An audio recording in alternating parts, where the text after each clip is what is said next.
ეგეთი ინტრიგული შეკითხვა. ჰა. 0-დან 100-მდე. შენია ნამდვილად კარგი იუთუბერი ხარ, რომ შენ თვითონ ეს არის 100? ახეთ არის 100. მაშინ 100 კაცი. 4-იანი გააჩერე, იქ სადაც გულწრფელად რა. მართლა გულწრფელად გეტყვი. აი ესე რა. ძალიან ბევრი რაღაც მაქვს სასწავლი ჯერ. ახლოს ვარ. მივხვდი მე ხარ გეთახმები, მაგრამ არა მე გულწრფელი. ჩემი თავდადლობის იმით რომ ვიცი, მე ჩემი წარმატების საიდუმლო ეგ არის. კი. ეს თუ გონია, კი. წარმატებად იგავ. მიცი რომ ძალიან ბევრი რაღაც წინ მაქვს რომ. ეხლა ვკითხოთ ვახოს როგორ შეგაფასებს. ვახო. აბა. შენი აზრით, კაკომ როგორ შეაფასა საკუთარ თავი როგორც იუთუბერი? 0-დან 100-მდე, სად გააჩერა? ბიჭო, თავდამალი ტიპი არის ზოგადად რა. მაგრამ თან ამბიციურიცაა. რომელი ვიყავი დღეს ამბიციური თავდამალი გაიგე.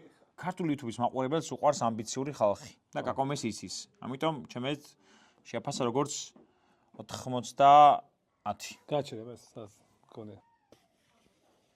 The fuck? გადაო ბიჭო. თავის გამომწერებს დაამთხია. აზრ ხარ ჩვენ სად ვართ?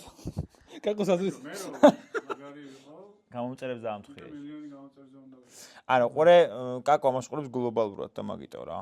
იმიტომ რომ მე მგონი თავის გამომწერებს დაამთხია. შეხედეთ როგორც მილიონ გამომწერზა და ახლობთ ყავს 300.000-მდე და ეგ. ჩემი ეს კაკოს წარმატების საიდუმლო ერთ-ერთი ეს ასე ვაფასებს საკუთარ თავს.